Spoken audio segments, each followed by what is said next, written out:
우리는 이제 그 5계명을 살펴보면서 지난 시간에 이제 그 일반적인 것들을 봤고, 이제 오늘 구체적으로, 그렇다면 내 부모를 공경하라 할 때 이 부모는 상당히 넓은 부분을 지칭하고 있는데, 그렇다면 이 부모라고 지칭되는 이 윗사람에 대해서 아랫사람이 드려야 할 공경이 무엇인가, 에 대해서 살펴보겠습니다.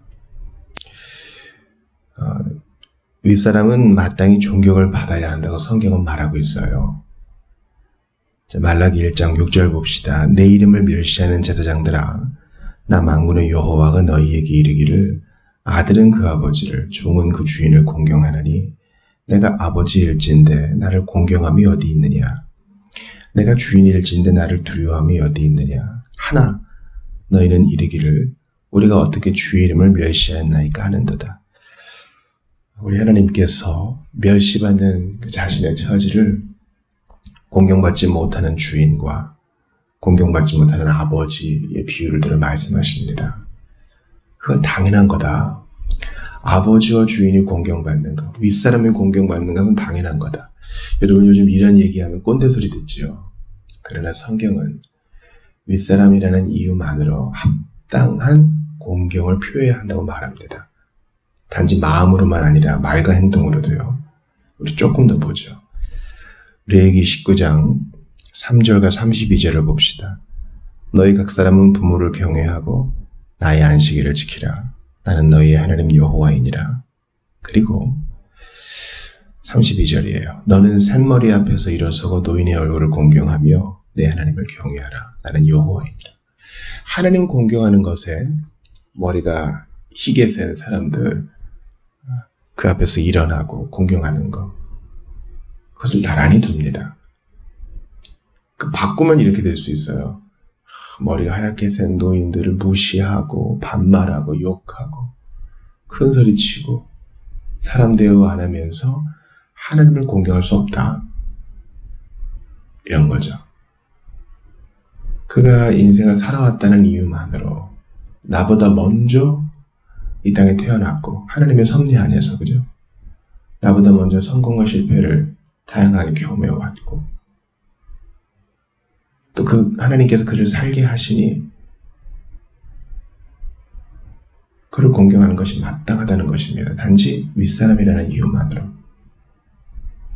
목사님 그런 거 어디 있어요? 다 똑같죠. 다 형제처럼 친구처럼 지내는 거죠. 맞아요. 근데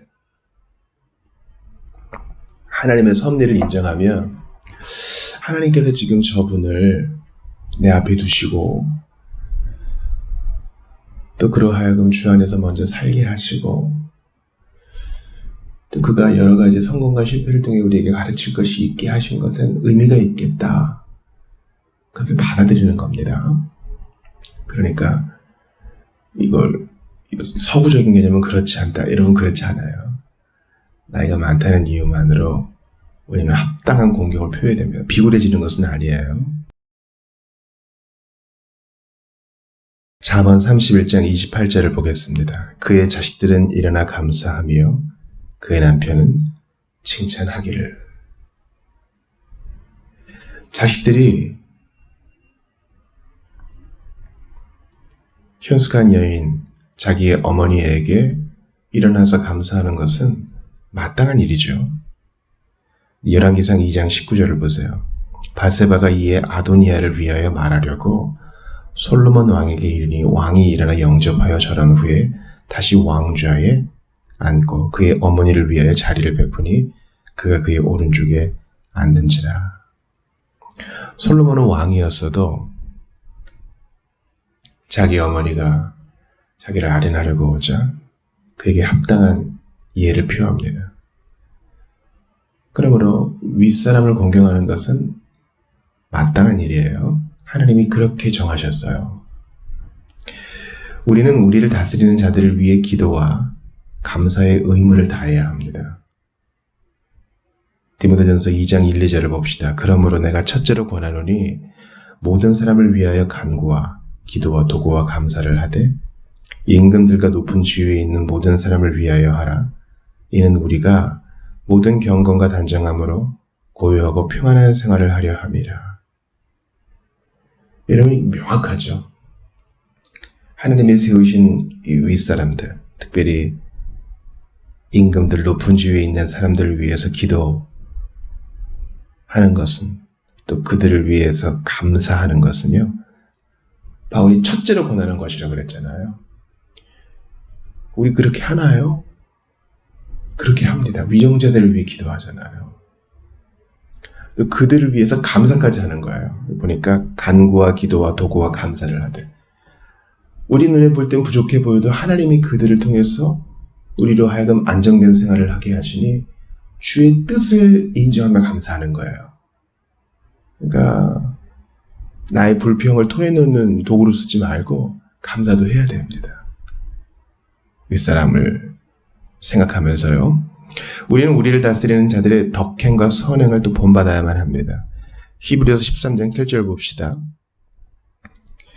하나님의 말씀을 너희에게 일러주고 너희를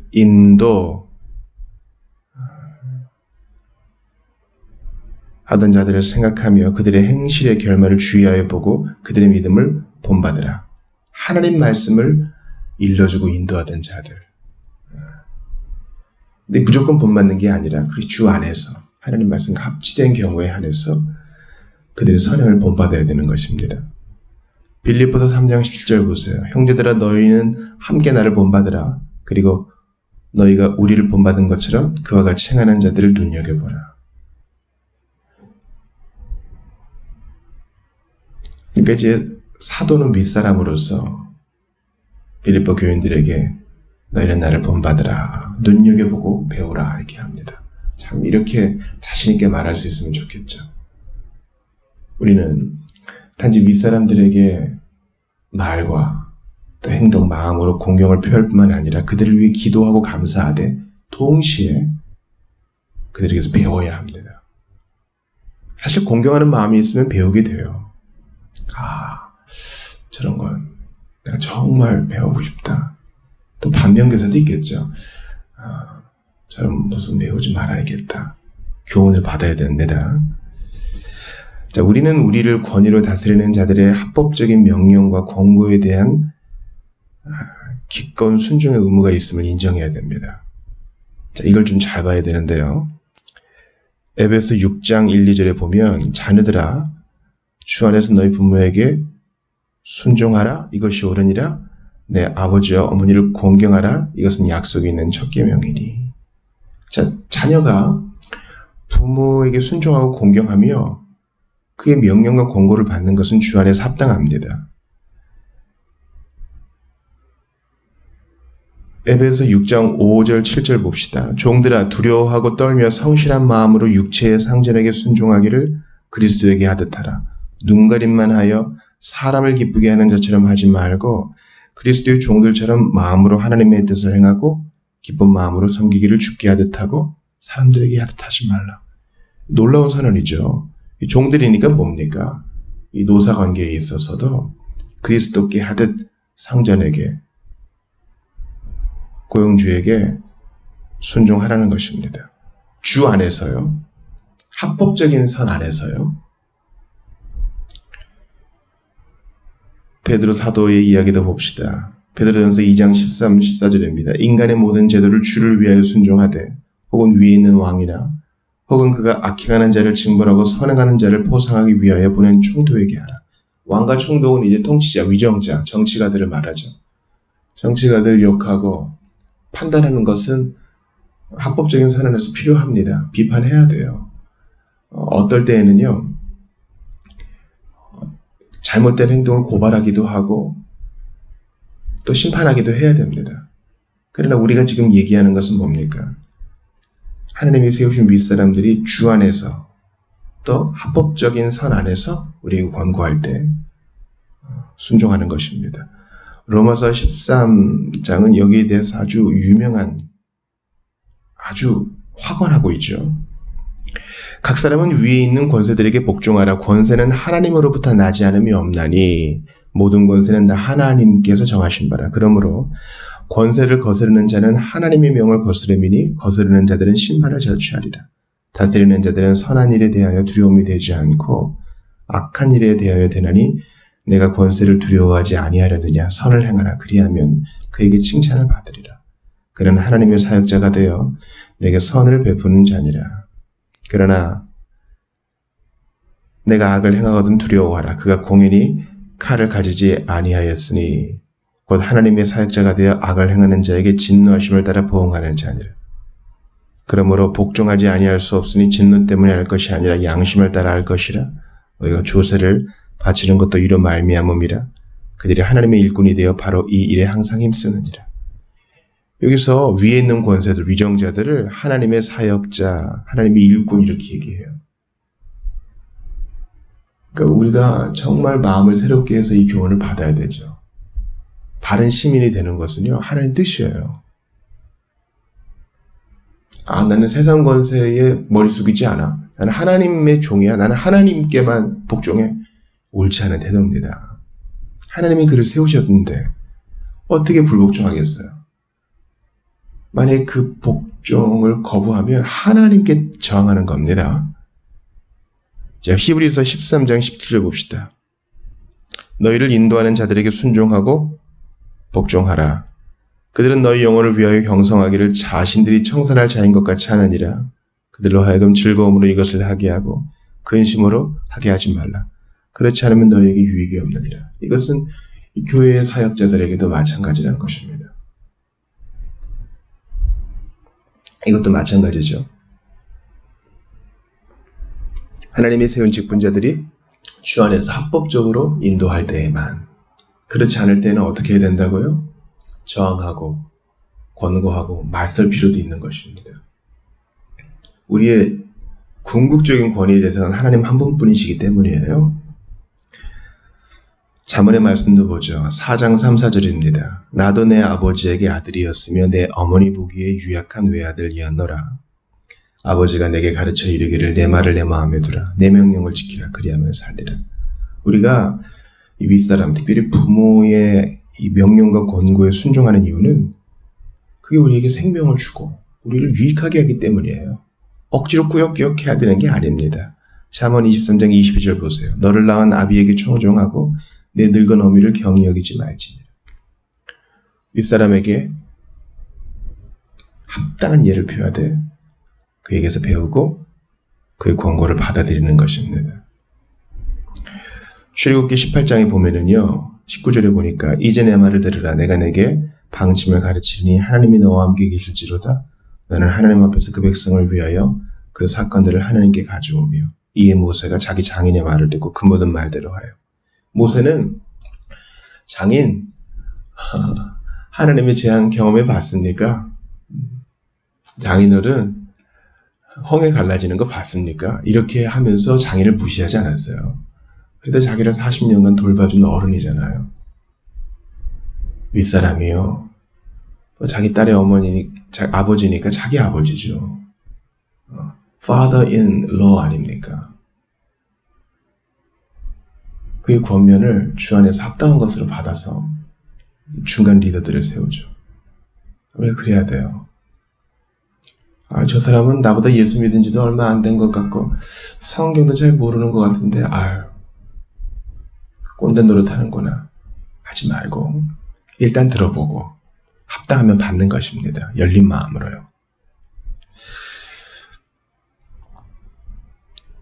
우리는 우리를 경책하는 권위자들에게 복종할 의무가 있습니다. 자, 이제는 아까는 이제 명령과 권고죠. 이제는 경책, 이제 꾸짖는 거도 주 안에서 받을 필요가 있다는 거예요. 윗사람으로부터요. 자, 창세기 16장 봅시다. 6절에서 9절이에요. 아브라함이 사레에게 이르되 당신의 여정은 당신의 수중에 있으니 당신이 눈에 좋을 대로 그에게 행하라 하며 사레가 하갈을 학대하였더니 하갈이 사레 앞에서 도망하였더라. 여호와의 사자가 광야의 샘물 곁 곧 술길 샘 곁에서 그를 만나 이르되 사레의 여종 하갈아 내가 어디서 왔으며 어디로 가느냐. 그가 이르되 나는 내 여주인 사레를 피하여 도망하나이다. 여호와의 사자가 그에게 이르되 내 여주인에게로 돌아가서 그 수하에 복종하라.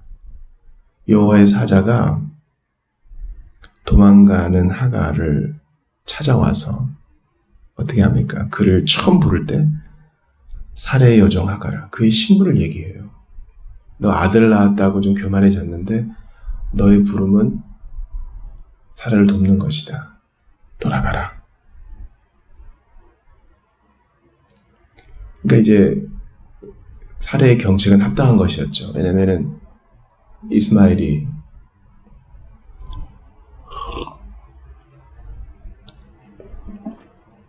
태어난 것으로 인해서 하갈이 좀 교만해진 게 사실이었으니까요. 그러므로 우리는 이 경책을 받아들여서 당장 여기를 떠나야지 하고 싶을 때에도 주님이 옮겨주지 않으시면 일단 있어야 됩니다. 히브리서 12장 9절 보세요. 또 우리 육신의 아버지가 우리를 징계하여도 공경하였거든 하물며 모든 영의 아버지께 더욱 복종하며 살려 하지 않겠느냐. 사실 하나님도 우리 징계하시죠. 그러므로 우리 주님이 우리 권위자들을 통해 우리를 징계할 때에도 우리 받아야 돼요. 여러분 요즘요 싫은 소리 듣는 것이 대단히 어색한 사회가 됐어요. 가정마다 뭐 아이를 하나 또 하나도 없는 집도 있죠. 우리 출산율이 바닥을 치고 있지 않습니까? 그래서 교육 현장에 있는 분들이 말씀하시기를 혼나본 적이 없는 애들이 많다는 거예요. 그러나 아이가 하나라서 금지옥여 이렇게 키우면서 경책하지 않는 것은 큰 실수를 하는 겁니다. 우리는 죄로 인해 굽어있기 때문에 반드시 경책을 받아야 돼요. 베드로전서 2장 18, 19절 봅시다. 사환들아 범사에 두려워함으로 주인들에게 순종하되 선하고 관용하는 자들에게만 아니라 또한 까다로운 자들에게도 그리하라. 부당하게 고난을 받아도 하나님을 생각함으로 슬픔을 참는 일은 아름다우나 죄가 있어 매를 맞고 처음엔 무슨 칭찬이 있으리요. 그러나 선을 행함으로 고난을 받고 처음엔 일은 하나님 앞에 아름다우니라. 자기 종이 까다로운 자예요. 잔소리가 심해요. 주 안에서 일반인데 그럴 수 있어. 여러분 경책받는 것을요 즐거이 생각하세요. 내가 특별히 부족한 것과 잘못한 것에 대해 경책해주는 사람이 있다는 건 어떤 면에서 좋은 거예요. 일부러 괴롭히려는 게 아니라 고쳐주려는 거잖아요. 우리가 나이가 들고 지위가 생기면요 우리에게 그런 말 해주는 사람은 없습니다. 기억하세요. 주 안에서 권위자들이 하는 경책을 받아들이세요. 이게 주님을 섬기는 거예요. 또 우리는 우리를 다스리는 자들에게 충성하고 그들을 옹호하며 지지해야 할 의무가 있습니다. 이건 적극적인 거죠. 자, 디도서 2장 9절 10절 봅시다. 종들아 자기 상전들에게 범사에 순종하여 기쁘게 하고 거슬러 말하지 말며 훔치지 말고 오히려 모든 참된 신실성을 나타내게 하라. 이런 범사에 우리 구주 하나님의 교훈을 빛나게 하려 함이라. 상전들에게 범사에 순종하고 기쁘게까지 하래요. 적극적인 거죠. 사무엘상을 봅시다. 26장 15, 16절입니다. 다윗이 아브넬에게 이르되 네가 용사가 아니냐 이스라엘 가운데에 너 같은 자가 누구냐 그러한데 네가 어찌하여 내 주 왕을 보호하지 아니하느냐 백성 가운데 한 사람이 내 주 왕을 죽이려고 들어갔었느니라. 네가 행한 이 일이 옳지 못하도다. 여호와께서 살아계심을 두고 맹세하노니 여호와의 기름 부음 받은 너희 주를 보호하지 아니하였으니 너희는 마땅히 죽을 자이니라. 이제 왕의 창과 왕의 머리 곁에 있던 물병이 어디 있나 보라 하니. 다윗이 사울을 해치울 수 있었어요. 그렇게 하지 않습니다. 오히려 그를 왕으로 세우신 하나님을 인정하고 경외하면서 오히려 사울을 세워주죠. 아브넬을 꾸짖습니다. 간접적으로 사울을 높이는 거예요. 재부실 못하는 왕이라도 인정해 주는 겁니다. 단번에 그냥 한 칼에 없애는 게 아니라 다윗은 그의 처분을 하나님께 맡겨요. 그리고 공경합니다. 야, 이럴 수 있어요? 여러분 이거 우리가 오늘 이 127문에서 진짜 마음에 새겨야 될 거예요. 모든 권세에게 복종하라. 이 바울의 교훈이 이 다윗에게서 이렇게 구체적으로 실현돼요. 우리 정말 배워야 돼요. 사무엘하 18장 3절 보세요. 백성들이 이르되 왕은 나가지 마소서 우리가 도망할지라도 그들은 우리에게 마음을 쓰지 아니할 터이요. 우리가 절반이나 죽을지라도 우리에게 마음을 쓰지 아니할 터이라. 왕은 우리 만명보다 중하시오니 왕은 성읍에 계시다가 우리를 도우심이 좋으니이다. 아니라. 권위자에게 충성하고 옹호하고 지지하는 거예요. 단순히 그냥 공격만 하는 게 아니라. 지금 압살롬과 싸우러 다윗이 장수들과 나가려고 그러니까 백성들이 말리잖아요. 당신은 남으셔야 됩니다.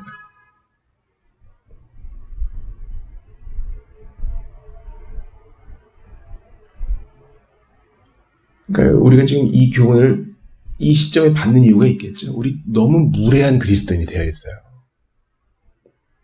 세상과 교회, 어떤 이분법적인 생각이 우리 안에 가득해요. 주님을 섬기는 것은 교회와 어떤 교회의 용어를 쓰는 집단에게만 해당된다고 생각해요. 천만의 말씀이에요. 우리 보스에게 순종하고 공경하고 그에게 배우고 그에게 존경을 표하는 것으로 우리는 주님께 영광을 돌려요. 에스더 6장 2절 봅시다. 그 속에 기록하기를 문을 지키는 왕의 두 넷이 빅다나와 데레스가 아하수에로 왕을 암살하려는 음모를 모르드게가 고발하였다 하는지라. 그렇죠. 아하수에로 왕은 하나님 안 믿어. 근데 암살을 누가 하려고 그러네? 주의 뜻인가 보다? 아니에요. 그가 들었어요. 왕을 보호합니다. 모르드게는 아마 더 큰 통찰력이 있었던 것도 같아요. 그래서 왕을 보호합니다. 우리에게 이런 자세가 있는가? 우리 권위자를 보호하고 지켜주려고 하는가? 잘됐다. 이렇게 생각하지 않고요. 마태복음 22장 21절 봅시다. 이르되 가이사의 것이니이다. 이에 이르시되 그런지 가이사의 것은 가이사에게 하나님의 것은 하나님께 바치라 하시니. 예수님도 황제에게 세금 바치는 것을 존중하시고 인정해 주셨습니다. 로마서 13장 6, 7절 우리가 아까 봤죠. 조세 바치는 것, 관세 바치는 것, 그들이 하나님의 일꾼임을 인정하는 것을 받아들여야 됩니다.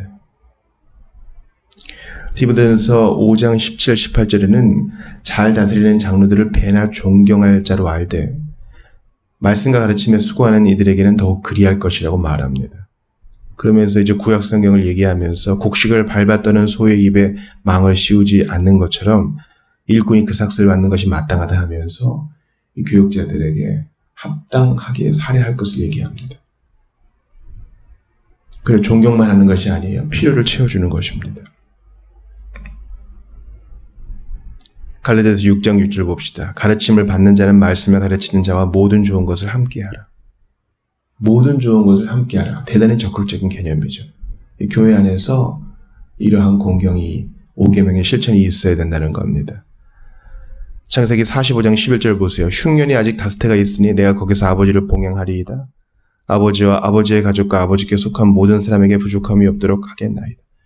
요셉은 자기 아버지만 챙긴 것도 아니고 자기 형제들만 챙긴 것이 아니고 아버지께 속한 모든 사람을 내가 봉양하겠다. 권위의 순종, 5계명의 실천이 요셉에게 나타나는 것이죠.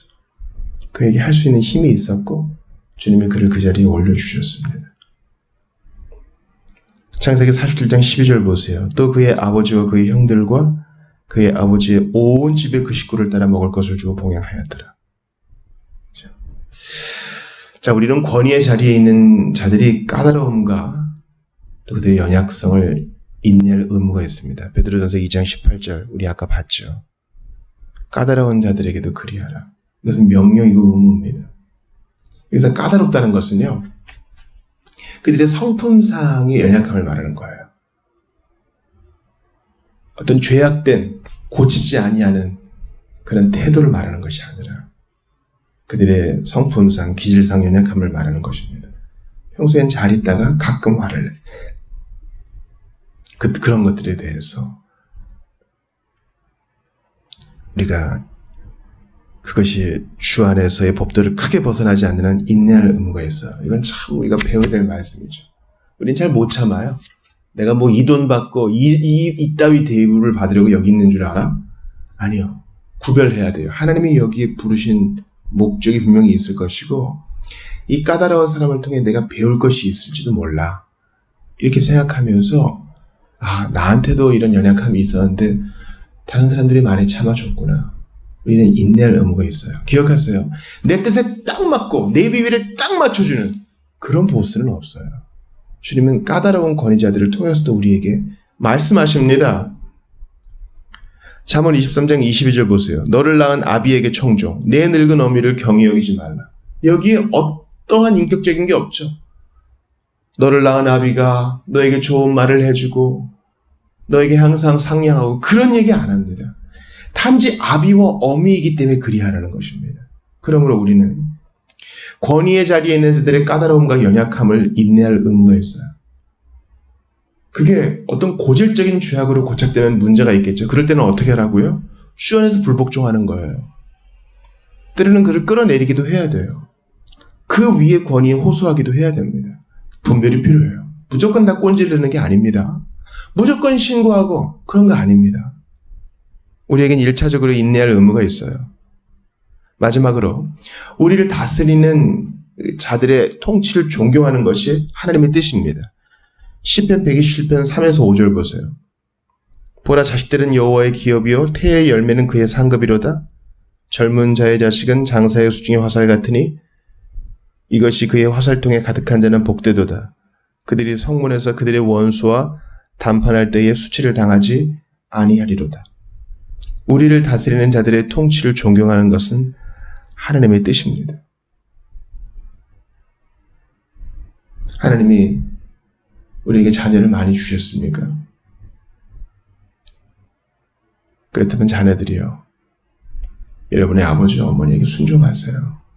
그것이 하나님의 뜻이고 그를 존경하는 것이 하나님의 뜻입니다. 우리를 다스리는 자들의 통치를 존경하는 것입니다. 잠언 31장 23절 보세요. 그의 남편은 그 땅의 장로들과 함께 성문에 앉으며 사람들의 인정을 받으며. 성문에 앉아있는 장로들, 나이 많아가서 일도 못하는 사람들, 그런 게 아니라 거기서 재판하는 자들이죠. 그들의 연륜과 학식과 지혜를 존중하는 것입니다. 그게 하나님 뜻입니다. 그들의 통치를 존경하는 것이 하나님 뜻이에요. 기억하세요. 그 사람을 존중하고 그 사람을 존경하고 그 사람을 숭앙하고 그런 게 아니에요. 그들의 통치를 통해 하나님이 뜻이 드러나고 하나님이 그들을 통해 통치하시니 우리는 존중해야 돼요. 허리를 숙여야 됩니다. 탈권위 시대예요. 누구에게 싫은 소리 듣는 거 싫어하고 권위에 저항하고 신고하고 SNS에 떠벌리는 세대입니다. 그러나 우리는 그렇지 않을지니 주 안에 있는 자들은 그렇지 않습니다. 어제 말씀드렸다시피 예수님은 아랫사람이 되어보셨어요. 아랫사람으로서 요셉과 마리아에게 순종해 보셨습니다. 오히려 더 똑똑하실 수 있고 더 잘 아시는 그분이 배우셨어요. 권고와 명령을 받으셨습니다. 그러니 우리도 그리합시다. 예수님이 가이사의 권위를 순종하셨으니 그의 권위를 인정해 줬으니 우리도 그리해야 됩니다. 주님이 바울과 베드로의 입을 통해서 우리 보스에게, 까다로운 보스에게 순종하는 것을 명하시니 우리 그리합시다. 여러분, 까다로운 재판관들, 그들에 의해서 예수님 재판받으신 거 아니에요. 거기에 대해서 예수님은 고래고래 소리 지르지 않으시고 묵묵히 받아들이셨습니다. 그러므로 우리가 잘 분별해야 되겠습니다.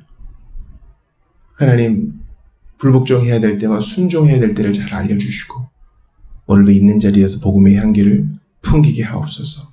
공경과 복종과 그를 위한 감사와 기도 속에서 이 복음의 향기가 드러나게 하여 주옵소서. 이렇게 기도하시는 여러분들에게 주께서 복 주시기를 기도합니다.